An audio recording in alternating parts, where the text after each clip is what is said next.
3, 2, 1. You ready? You're listening to the Real Pineapple Podcast Network.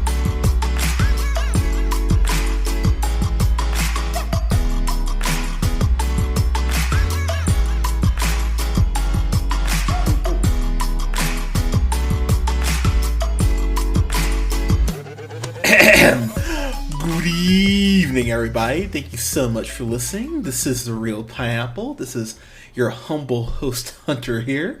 And I'm here with Colin. Colin, how you doing, sir? I'm doing great, man. How are you? I'm doing really well, my friend. And I'm here with Scott. Scott, how you doing, sir? Pretty good. Glad to be back with the boys. Talking about movies. Let's do it. Yeah. And DC apologists, get your torches, because we're about to talk about Joker. And oh man, so I will just to kind of just start off here. So Joker cleaned up this weekend.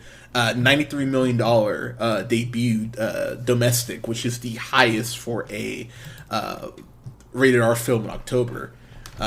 It did really well, and I will say the Rotten Tomatoes score for critics is 69%. Nice. The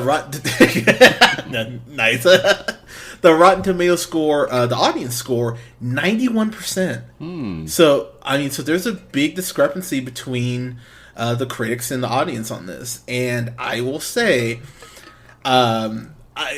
we have a review up now for the first trailer for Birds of Prey, which you can go ahead and listen to our thoughts on that. I went ahead and reviewed that with OJ, and I'll just say this: the marketing campaign on this movie has been, it'll go down to one of the most infamous marketing campaigns in the last decade, just because this movie's been tied to like, is this movie promoting violence? Is it encouraging violence? Of course, you have the DC factor to say their films have been inconsistent, would be putting it mildly. Todd Phillips coming out, the director, who of course did The Hangover, him coming out saying that he stopped doing comedies because of this new, quote, woke culture, unquote. I mean, it's just been a lot of bad press for this fucking film. So, really going into it, I saw it yesterday morning. I was curious to really see, kind of block out all the noise and just see the film. And I will say, I don't think it's the dumpster fire that a lot of people were expecting it to be, but it's not like the best movie like of the year, like some people were saying either. I just kind of fall somewhere in the middle, which we'll get to. Scott, what were your thoughts going into this? Well, I mean, I'm a big fan of, like, the past series of, I wouldn't say the past series of Batman with the current storyline, but, like, the Dark Knight trilogy, essentially. So, just honestly interested to see where they go with it, because they've gone a different way with Suicide Squad, and that didn't really seem to work out very well, and knowing that, I think for me, wanting to see what Joaquin Phoenix could pull out for this and which way he would go with it. And just, I personally enjoy origin stories and the way that people decide to take them and how they might connect to the next one. So I didn't really have any expectation necessarily, except that I expected Joaquin Phoenix to kind of go like 100% into it. What about you, Colin? Yeah, I wasn't super familiar with a lot of the noise, as Hunter put it, going into it. I had seen the trailers, and I had known that it did pretty well at the film festivals. Sundance and Venice, yeah. Yeah, Sundance. It got some awards there, I think. It did, yeah.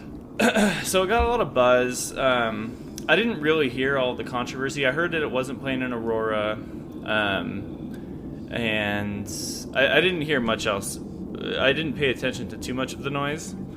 I was kind of excited to see a more serious kind of character piece set in a comic book world.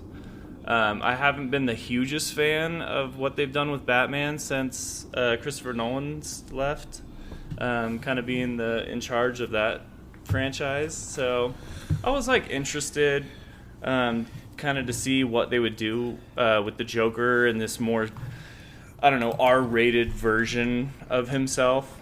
Todd Phillips was the director. I didn't know how that was going to go. I was apprehensive because, he's most known for doing the Hangover films, and then Old School. He did Old School. He did a pretty good job with War Dogs. Like, I liked that movie all right, but he had some pretty good actors to work with, and then he had a really good actor to work with in this. So I really like Joaquin Phoenix. Like, I was a big fan of his when he did Walk the Line. I was a big fan of his when he was in The Master. When he's done a lot of his like crazier roles. So I was really, really anticipating to see like what the heck he's going to do with this role and like how he's going to sink his teeth into it. Overall, like, after seeing it, I think I was like pleasantly surprised that it was as interesting and well written as it was.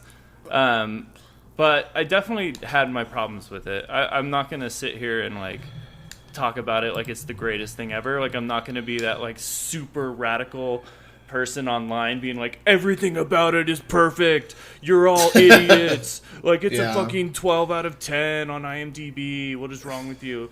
But, like, I definitely liked it a lot. I would say that. Like, leaving the theater, I was like, that felt like a really fucking good movie. So let's just establish something here kind of out the gate.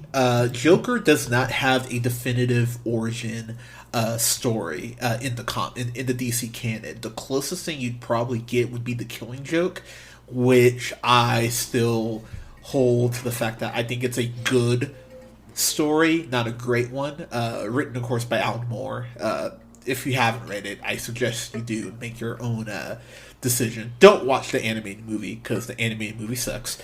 But this movie is it's Joaquin Phoenix, of course, playing Arthur Fleck, and he's got, we'll say, some issues, and we'll kind of delve into those. But he is basically working as a what'd you call it? Like one of those sign flippers. He's working, like, he's dressed as a clown.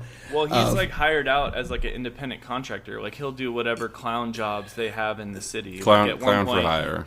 Clown for hire. Yeah, like he ends up in a children's hospital, and that goes really well.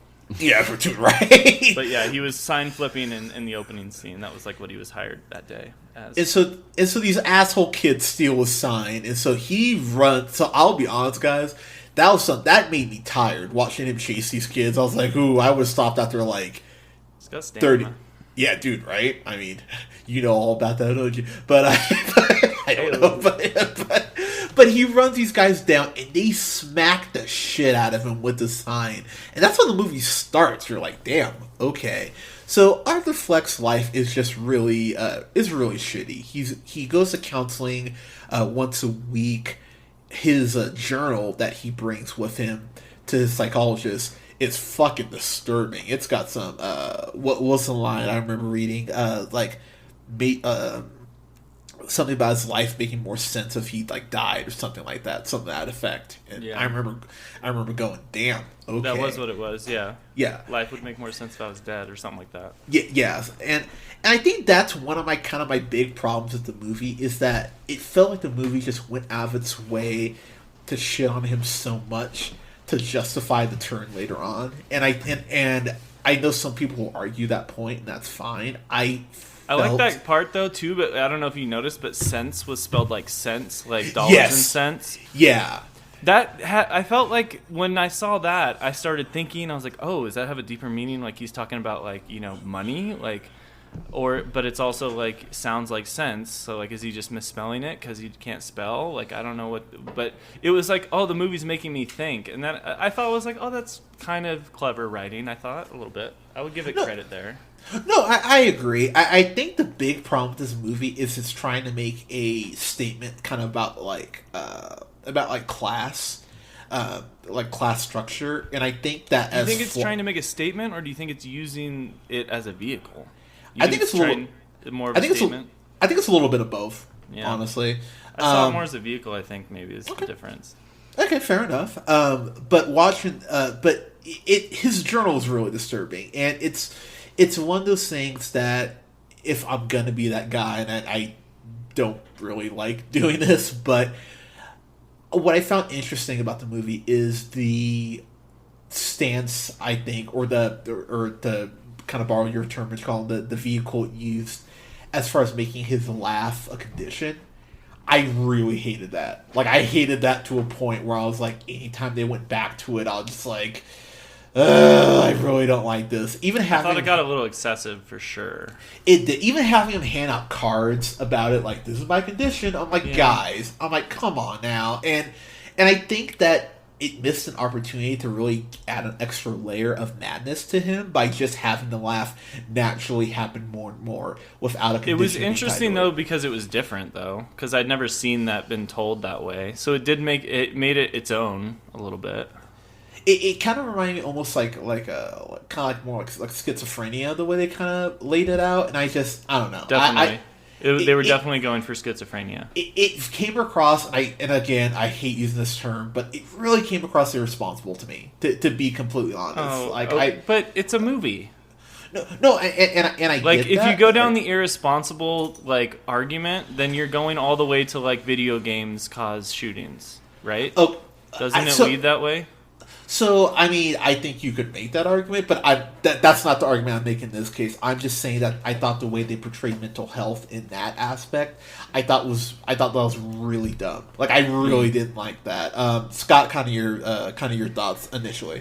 Well, like, I mean, the main reason it seems like for the context of this movie is introducing who he is and like where this started, and like even from the beginning where like he gets bashed in the head with his own sign just trying to run down some kids, is this sort of like like a I'm trying to think of it, a character who is like constantly being shit on, and you'll see him a lot in comedies. You might see in like an Adam Sandler movie where it's just like it's so extremely obvious that's happening to this person, but it's in like a drama format that this is shown in, and I think that the way that it's super gritty in the fact that nothing goes right for him. Like, he lives in this shitty apartment with his mom. They have this really kind of strange intimate relationship with each other. Like, just the way that he acts and is around other people, he's like constantly trying to be silent, but has this condition where it's impossible for him to be. And even when he like reaches out and tries to make a kid laugh, then like on the bus there's an incident where someone just kind of like stares at him for trying to make his kid laugh because he started laughing. I didn't mind what they came up with for the diagnosis there and him having the cards. Like that kind of clued me in as an audience as to where they were going with this. But I didn't necessarily have a problem with that aspect. But I don't think it necessarily swung me one way or another when it came to what I thought about the movie. It just was more of a crutch to a vehicle, like Colin said, maybe more of a vehicle. Fair enough. I mean, for me, the most realistic part about that was the black woman telling her kid to turn around. I was like, oh, I've seen black women do that. I was like, that's exactly how a black mom would react to that shit. Like, get the fuck away from my kid. Made me act. Well, it's fair enough, man. I mean, that guy looks crazy, right? I mean, yeah, and you're not wrong. That's what, and like the whole it's like set in the 70s, I believe, the 70s or 80s. I liked that about it. Yeah, and it was like I liked that it was like old and yeah. It was about this, like the city was going to shit and there was trash everywhere, and like he goes to this, he's on welfare, so he goes to this lady who like the public health department like assigns psychiatrists to people, and someone who doesn't really care, and she gets laid off because of what's happening in the city. I did enjoy the way that they started kind of you saw what was going on in the city through multiple lenses, and how the movie evolved. I think was done very well. Like it all flowed the very radios well. that are on. Right. But yeah, I wouldn't say that part necessarily like took away from it. So one thing I will say about this movie, I thought the violence was handled so well as far as how it was shot. The taxi driver I've been reading a lot of reviews about how this is like Taxi Driver. It's so similar to Taxi Driver, and you can definitely self-proclaimed by Todd Phillips. That's why. Yeah. I mean, I think that's why it even started. Todd Phillips is like, I was going for Taxi Driver. Yeah, but honestly, for me, the way that it's kind of more feverish as far as through the lens of Arthur and how he's seeing everything, it reminded me a lot more of Requiem for a Dream, to be honest, more than Taxi Driver. Especially as you see him just spiral into genuine madness. Sophie Dummond, who's played by Zazie Beetz, who, of course, Domino in Deadpool 2, and, of course, Van in Atlanta. I fucking love Zazie Beetz. One of my biggest complaints is that I think they really did treat her just as a plot device, and I just didn't like what they did with her. There is a twist with her character that, I mean, by the way, full spoilers, I'm just putting that out now, but full spoilers on this, but when I saw her and her interacting with Arthur, I went, oh, this isn't real. Like, it wasn't even like a second thought. I was like, yeah, I don't buy any of this, because there's this point where he sees her like pretend like she's putting a gun to her head and pulls the trigger, and he does it back when they're getting off this elevator. And I remember thinking, yeah, any sane woman with a child would have turned and ran, so there's no way that this is happening. So when the twist comes that he's been, like... See, I actually think that interaction is one of the only real ones. Like, that's the first time they met. And then after that point, his mind just kind of runs wild. I personally agree. I personally disagree that I love that part. Like those were the when I wanted a little more excitement from this movie towards the end. I felt like not a lot was happening per se.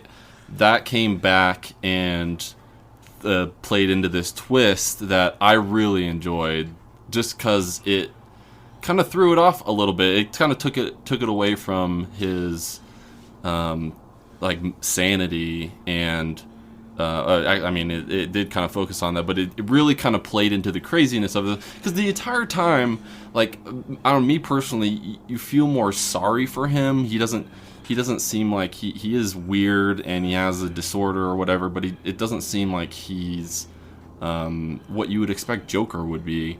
And then as the movie unfolds, it kind of really surfaces things about his life, and we'll kind of get his stuff about his mom, but like the way that unfolded with his neighbor, and to be like, oh yeah, I maybe I just wasn't able to pick that up so quickly, but I really like the twist on that. I don't know if you felt the same, Colin, but yeah, Colin, go ahead, man. I really liked the way that they portrayed him not being able to trust his own mind. Mm-hmm. I thought that they went about that in a really clever, like, way that when he was fantasizing, I knew he was fantasizing, but I could see how, like, the movie was explaining how the lines are so blurred. Like, he goes right in from watching television with his mom when he gets home, and he goes right into a fantasy of him being in the crowd and being spotlighted. And I did like how that was done. I really like that scene. Yeah, and Maury was just like, that whole scene, he's like, my mom says that I'm here to spread joy and put smiles on everyone's faces. And Maury's like, that's great. And he's like, come up here, give me a hug. I'm going to be this father figure you don't have. And the way they went about that, I was just like, man, how seamlessly he just has to go into this fantasy of, like, this amazing father figure he never had. Like, I was like, that was pretty well done. And it actually is, like, so dark, like, to think about, like, how he has to do that every night. He's like, oh, I have to think about this to make me feel good. It's like, I'm just Otherwise, I'm just unhappy all the time. And then, yeah, like you said, I think, Scott, they had one real interaction where she was trying to be polite, being like, oh, man, I had a bad day, click, boom, with the gun to my head. And then after everything he's just imagining. And, like, when they're out on the date, I'm like, obviously this has got to be fantasy. This isn't a real thing. Like, there's no way this guy is with her. She's lovely and beautiful, and he's an absolute weirdo. Like, and then clearly when he like runs to the door and kisses her, and she's like, "Yes, take me now. I've been waiting for you." Like, and all of that is fantasy. It has to be. Yeah, pull the Brett Ratner. Sorry, allegedly. Sorry. Go ahead. Yeah. So like, I felt like I always knew when it was fantasy, but I always was like, it's doing a good job of like kind of, you know, showing his madness of like how he can trick himself into these good things, but then all of a sudden, you know, he kills these 3 guys, something clicks, and he's just like, I didn't feel bad at all. I kind of liked it. And then it's like you see the real darkness of what this like incredible fantasizer can do. I don't know. The way they set all that up, I thought was like pretty well done. I remember being kind of like, okay, like movie, I see you. So there are parts of The Descent I really like. That scene on the subway where he's laughing to himself after the guy he works with gives him a gun, and so by the way, the moment, and it's very Hitchcockian, as it were. Where when he gets the gun, you go, okay, let's just set our watch for when this is going to get used. So when these Wall Street, or like the Gotham equivalent, are just fucking with him for no reason, might I add. Like, they're trying to go ahead and like feed this pretty girl fries. It's like, oh, come on, they're really good. People like, are generally like assholes to him just for no reason in this movie. Yeah, and that was something that, I'll be honest, it wore on me a little bit, because it felt to a point like it wasn't real at a point. Like, it just felt like, set it up to some extent, just because they were talking about how there was the garbage strike and there was like civil unrest because everybody was so upset about living in filth. I mean, I get that, but it really did felt like it was almost like lynch mobs. Like, let's go fuck with this one dude in Gotham. It's like, okay, like, it's like, all right, guys, let's ease up a little bit. That's fair. I will say though, when these guys start beating the shit out of him on the train, and he pulls that gun, it's not even a hesitation. He shoots this one guy, and it's like, oh shit! And then of course, then it's not funny. It's like, oh well, come on, we're just fucking around. We're just kicking the shit. That was a well shot scene. I thought. Yeah. I thought pun intended. The flickering. Yeah. Well, no. Yeah. If Hunter's just like, I would have intended it. Yeah, I know. But the flickering lights and the build and suspense in that scene, that was pretty good. That was the best. That was the best that they utilized his laughing, I thought. Was like, I agree 1,000%. Because it was like, it was just like the suspense built and built and built, and then right when he shoots him, like it got fucking real. That was one of my favorite moments in the movie, I think, for sure. So the thing that I love, and it's going to sound so random, about this movie is the symbolism of the steps, because he takes that long bus ride after counseling or work, and he walks up the steps, and it just seems like a grudge and a grind for him. But when he becomes Joker proper, you see him, do that Joker shuffle down the steps, and he's like jumping the puddles and like being like, excited to go down the steps. I thought that symbolism was really well executed, and it made for a really great visual. I actually really appreciated that. My biggest complaint about this movie that we haven't even touched on is the Batman shit. They tied this so much to Batman, and for saying it's its own thing. Thomas Wayne being the Joker's main source of like real vengeance, I thought it was really executed poorly, and I thought they leaned way too much into the Batman shit. You find out that basically Brett Cullen, who plays Thomas Wayne, him and Arthur's mom, I think it was Peggy Fleck, I think it's her name, they had an affair at some point. And so Arthur, and this is where I kind of want to get your guys' thoughts on this, because she said that Arthur was his son, but then you see the adoption papers later that show, like, that she was nuts or whatever, and that he was adopted. But then you see that picture later on that Arthur turns over, where it's his mom when she was young, and it's got Thomas Wayne's signature in the back. You know, it's just like, oh, I love your smile or something like that. Like, so do you think he was adopted, or do you think like she had just gone super nuts herself, or like, kind of your thoughts on that, Scott? That's a great question, because I was talking about that with Kelly on the way out, if it really was or not, because they did kind of a forceful job to show you the adoption papers. They really made sure that you saw that, and then the photo. I would probably lean to say that if anything, probably the more fucked up of the options, of him actually being his father. But yeah, I think I would agree with you. I think that the Batman angle was a bit cheap, kind of easy. But I wasn't. I did like how it was kind of tied full circle, because the whole movie feels to be like really they really tried to wrap a bow on everything, including this perceived influence, this uprising influence on what happened to Bruce Wayne's parents.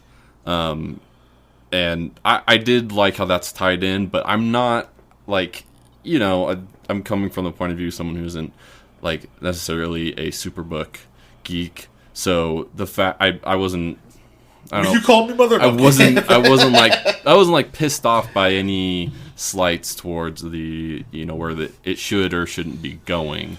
I liked how they did tie it in, so it was a bit cheap, but I kind of enjoyed it.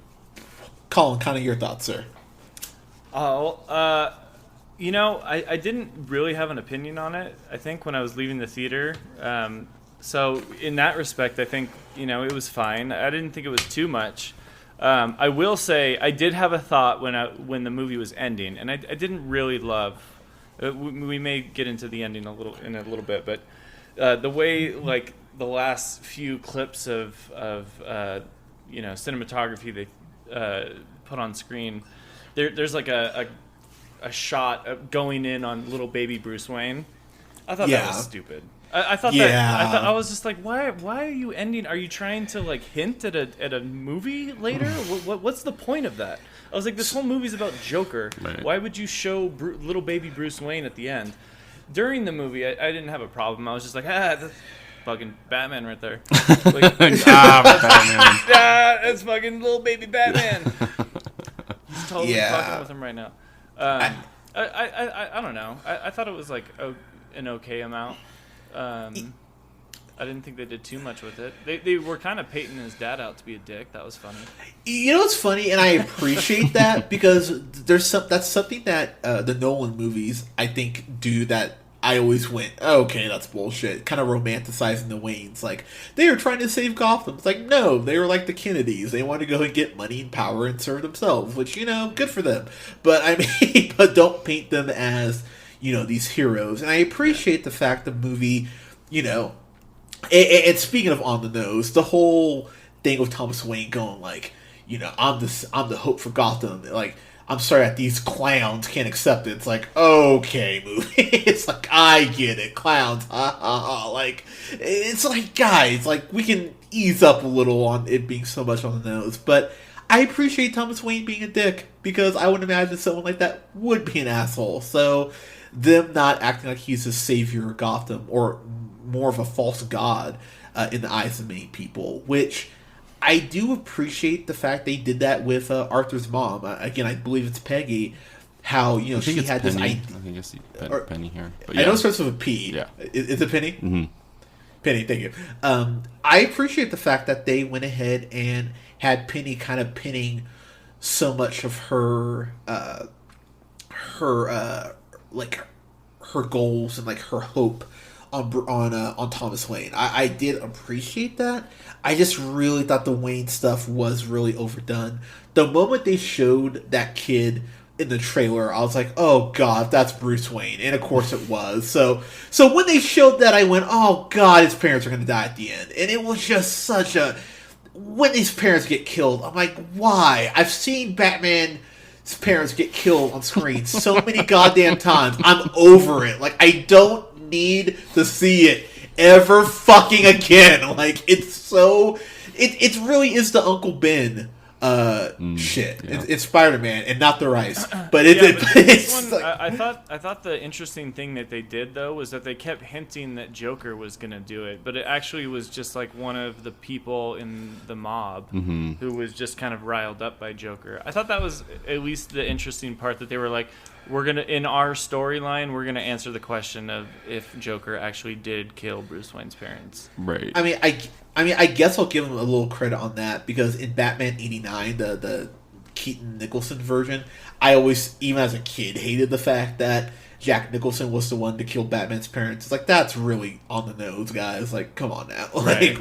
Like, Yeah, what so are the this odds one of kind of that? switched it up, like that first Star Trek remake, or Yeah. when there was like they switched the roles with Kirk and Spock.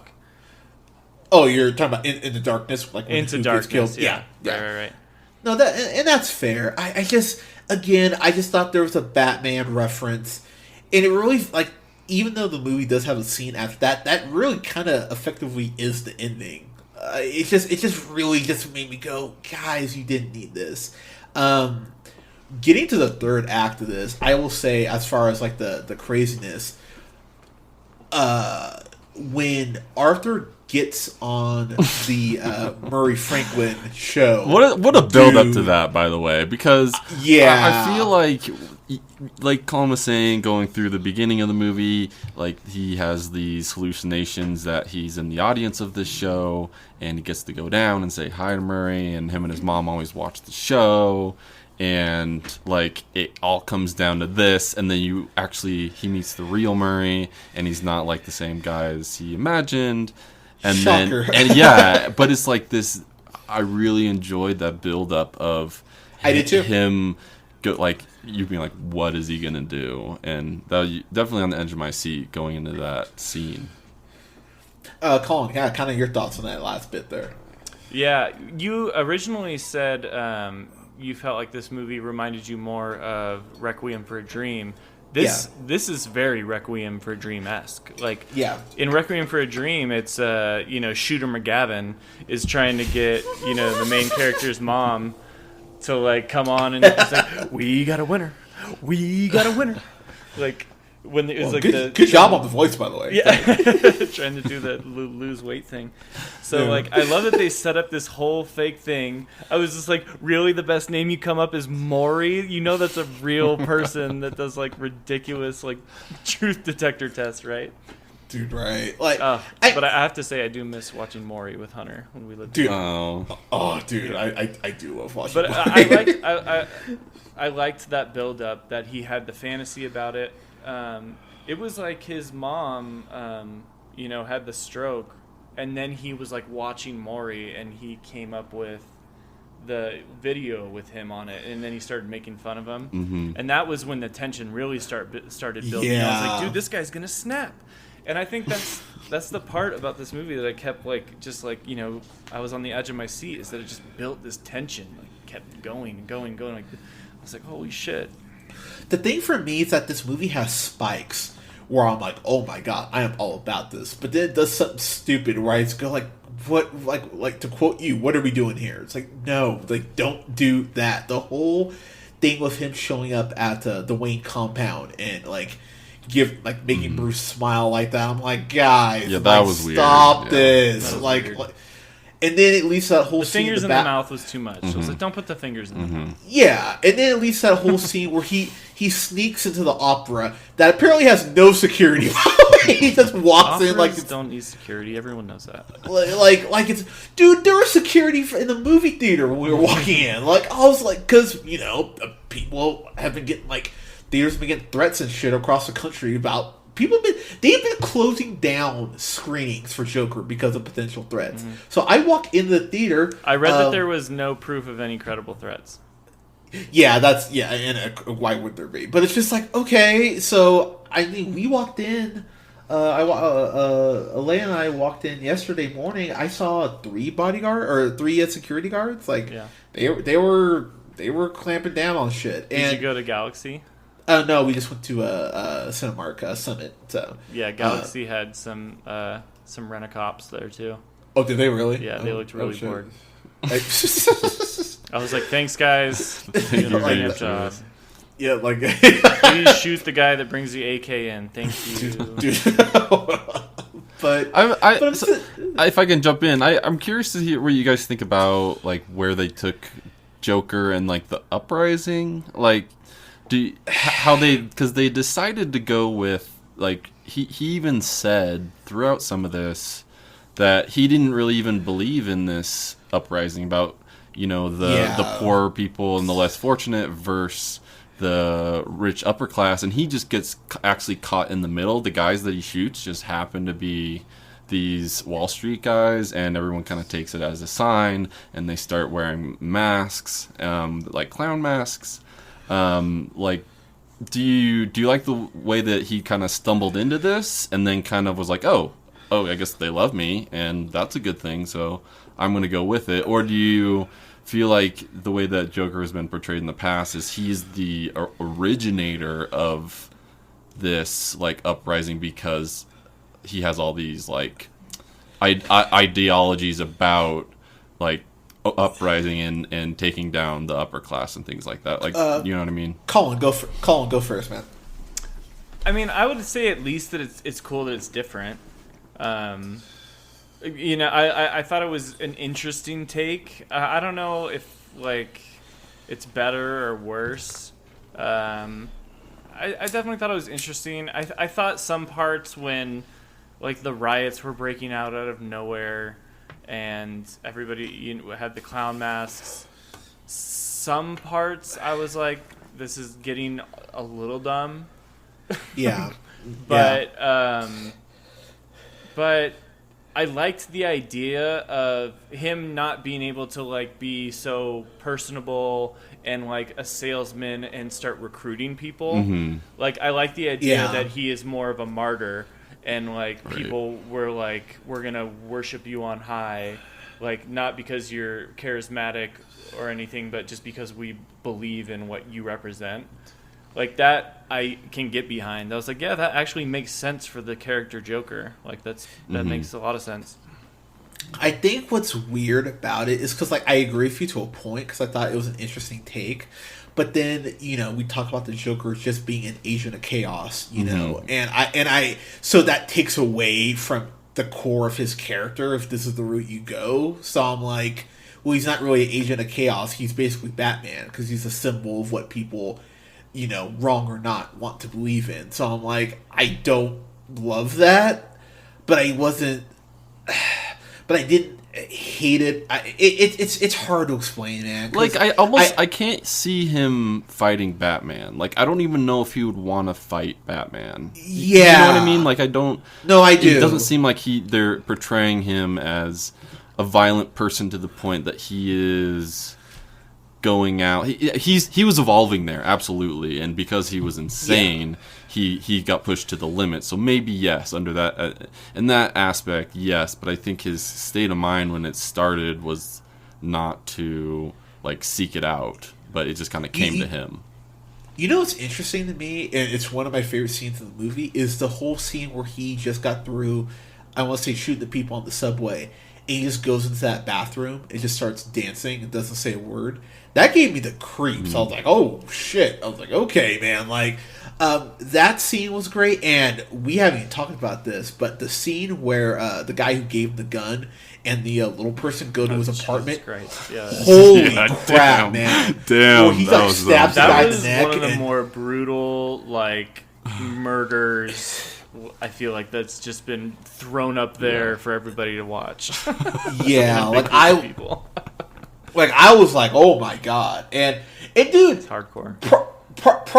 Props to Arthur because he got me when the little person went to leave and he lunged at Oh my him. gosh! And the fact that when he went over to try to unlock the door and he couldn't reach it, and you're like, oh no, this is where it all ends for you. Yeah, but the craziness of the fact that he went, you're the only person who's ever nice to me, and he just lets him go. You're like, wow, okay. So that's where my whole thing with the whole mental issues comes in, because clearly there's somewhat of a sense of right and wrong, but he's just kind of a selfish douche. And I was like, well, I don't feel bad for you, but the movie at points is trying to make you feel bad for him. So I'm like, well, which do you want? Do you want me to believe in this clown prince of crime who you're building towards, or do you want me to buy him more as an anti-hero? Like, it's really, like, I don't know if the movie really was prepared to answer that question for me. And it kind of kept going back and forth.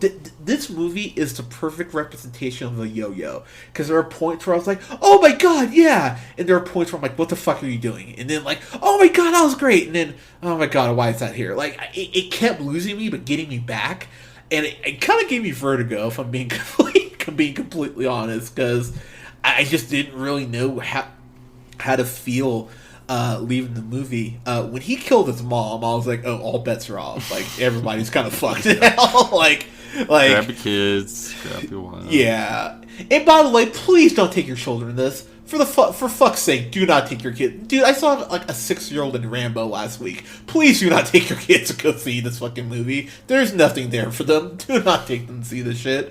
And I know sometimes parents are like, oh, you're joking. No. Do not take your child to see this fucking movie. This isn't even like Deadpool, where the violence is kind of funny. This is just dark shit, and it gets darker the more it descends. When he just shoots Murray point blank, I was like, holy shit! Like, it comes from nowhere too, just pop, and rightfully so. Like, the crowd, like the studio audience, is like, holy shit, what the hell? Like, it's pretty crazy, man, and. So, I mean, for me, as we kind of start to wrap up here, do I think Joaquin's going to get a Best Actor nomination? Yes, I do. I thought he was the best part about this. While I wasn't crazy about some of the decisions they make, he executed it, I think, as well as you could execute this. I stand by the fact that, I didn't want a Joker origins movie. This has changed my mind a little bit, but I don't think the Joker is a character that should have the definitive origin. I stand by that fact. As we've said, the DC movies on this channel, we're not always the biggest fans of them, to put it kindly. But this is something that if someone said, "Oh, this is one of my favorite movies of the year," like, I wouldn't stop them. Be like, "This is why you're wrong." Like, it was not like if someone said Transformers was last night's the best movie, in the last decade or something like that. Like, this is good. It's not great, but it's good. And I think come Oscar time, Joaquin will get that nomination. I thought he was really excellent here. The Thomas Wayne shit, some of the inconsistencies with mental health, there's just some stuff I went, yeah, I'm not going to give you a pass on that. But this is really well done, and while I think Todd Phillips is a goon, I will give him credit where credit's due for handling this, I think, as well as you could direct something like this. Scorsese was a producer that clearly had an influence. But, I think this is a good film. I've been bouncing back and forth between B+ and A-, and the stuff has just irritated me. It really irritated me. So I'm going to give this a B+. I think this is something you can go see in theaters, but to be completely honest, you don't really need to rush out and see it in theaters. This isn't, something that's, got insane amount of special effects. I mean, and this is going to sound terrible, but if you're paranoid about going out to theaters to see this, and that's such a tough issue. But if you're that paranoid that you don't think you can enjoy the film, don't go out and see it in theaters. Just rent it when it comes out. But I enjoyed this. DC, you got a good movie here. It's rare for me to say that, but dude, I'm gonna get the hate from DC fans anyway. So it's like, what, you didn't like this much as Black Panther? Let me tell you why you're wrong, fucker. Like, I can already hear it, so it's fine. I don't care anymore. B+ for me. Scott, final thoughts and grades, sir. One thing that I really liked about the Joker in The Dark Knight was kind of the realness, and like his hair was greasy, and gross, and like the makeup on his face was not perfect, and like his clothes were tattered or like disheveled, and that's how they portrayed the Arthur Fleck and Joker, of like this sad clown, and they just they were able to keep the mood of this movie the same throughout, and I really respected that. And Joaquin Phoenix just laid it down, and like we're not talking about him a lot because we just come to expect that from him. But I would agree with you, if he were to get best actor for this, then I wouldn't bat an eye at it. I was trying to figure out if I completely enjoy this movie when I left, but I think it's just because it leaves you with a taste in your mouth that is not pleasant, and it's not because the movie isn't good. It's just the subject is, it's unpleasant. But yeah, it was an excellent movie, and I think that I would definitely recommend it to anyone over the age of, I don't know, 16. 37. Dude, I'll be honest, I'll be honest, this is going to sound terrible. I don't know if I'd even want a high schooler watching this. Yeah, maybe not. Maybe not. Yeah, but I really enjoyed the way they were, like, the continuity between a lot of these arcs that they were using, especially with his mother and then with Thomas Wayne, and how it kind of ties into the uprising, and just like you're waiting for something. Nothing ever jumps out. Nothing ever, until kind of the end when things actually start to happen. It's like this kind of slow burn that I think it really pays off in more of a messed up and evil way than you might expect. One part that we haven't talked about yet was he has a stand-up routine that kind of is the one that is infamous and gets on the Maury show. But sorry, Murray. The Murray. I keep forgetting. What did I say, Maury? Maury? Yeah, no, like I kept letting you call him on that. I was like, I gotta correct him. Murray. Just the way it comes full circle, and the things, how quickly it escalates. I enjoyed the last scene is kind of funny actually, because he ends up leaving this interrogation room with blood on his shoes. But I enjoyed it. I think that it's probably going to be one of the better movies of the year. I'm going to give this one an A. All right, Colin, my friend, what you got? So I think probably the best thing about this movie is Joaquin Phoenix. Yeah. I think his performance is really, really good. Todd Phillips did a pretty good job. Yeah. Hunter, you're just like, he's a goon. Dude, because honestly, man, I think he's an asshole. Like, I'm just being straight up. Like, you can feel however you want about Todd Phillips. Guy probably is a fucking goon. I don't know. Yeah.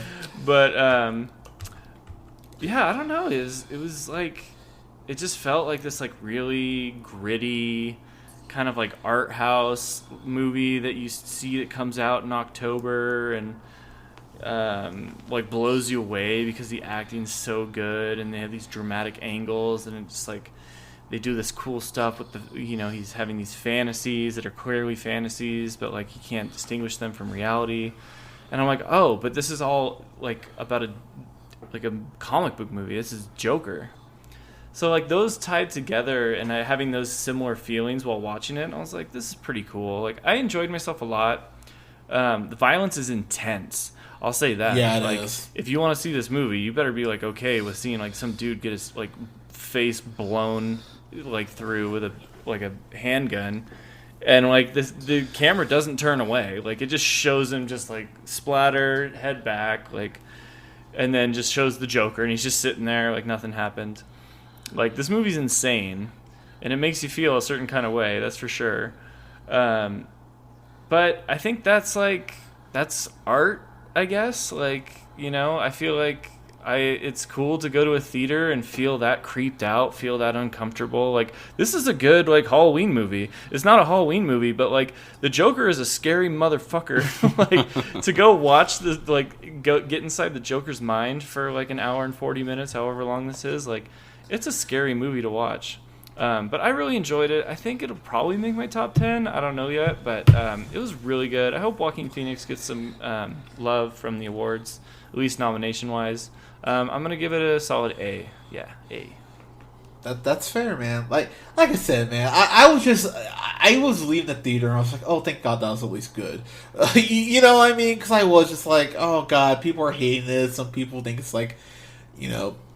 I'm not going to say that, but it was just like, okay, this is a good film, and like I said, Joaquin really does deserve an Oscar nomination off this. Like, that's something DC should be fucking pushing moving forward, because he's incredible in it. Despite some of the material he's given not being so. It's really weird because Todd Phillips is a writer on this. But then the co-writer was Scott Silver. He was a screenwriter on 8 Mile. He was a director on the Mod Squad, which is fucking random. He wrote The Fighter, which I fucking love. And then he actually was the producer on Stronger, that Jake Gyllenhaal movie, which is really quite excellent, actually. So, the pedigree was really fascinating. And the fact this didn't just... honestly suck ass, because I really was kind of like, they could really fuck this up about 20 different ways. I give them a lot of credit for just finding a way to make this work even as well as it did. So, with that said, I will share very quickly, we saw the trailer for Birds of Prey, and I know I did a review on it, but yeah, I'm a little worried about that. I think it's going to be Suicide Squad all over again. But you know what? Hopefully I'm wrong. I was wrong about this. I thought this would not be great, but it was good. So I don't know. We'll see. But guys, Joker. I know people have opinions on it. So one of my friends was like, "Oh, you probably are gonna fucking hate it." I'm like, "Dude, shut the fuck up." I'm like, give me a little benefit of the doubt here. But guys, let us know what you thought of it in the comments below. You can go ahead and like us on Facebook at The Real Pineapple. You can follow yours truly on the Twitter at JHunterRealPineapple. You can follow Scott on Twitter at Nearmanthefirst. And you can follow Colin on Twitter at TheReelOneal. And you can go ahead and hit that subscribe button. You can find us on Stitcher Radio, SoundCloud, Apple Podcasts, Google Podcasts, Podbean, and Spotify and SoundCloud at The Real Pineapple. Guys, thank you so much for listening. We'll have a review up this weekend for Gemini Man. God help me, Will Smith. Please make a good movie. I am just... Dude, I'm scared, but there's man. two of them, Hunter. I What know. if only the young Will Smith gives a good performance? Oh, man, that would be just... Oh, that'd be so ironic. But... yeah, please be good. So, dude, I'm seeing Gemini Man at 10 o'clock at night on Thursday. So if it's bad, I'm going to be really pissed off. And we'll have a review up as well this weekend for Judy, which, Renee Zellweger playing Judy Garland. I'm actually really curious about that. They're saying it's a great performance, so we'll see. But guys, thank you so much for listening. We'll take you soon. Take care.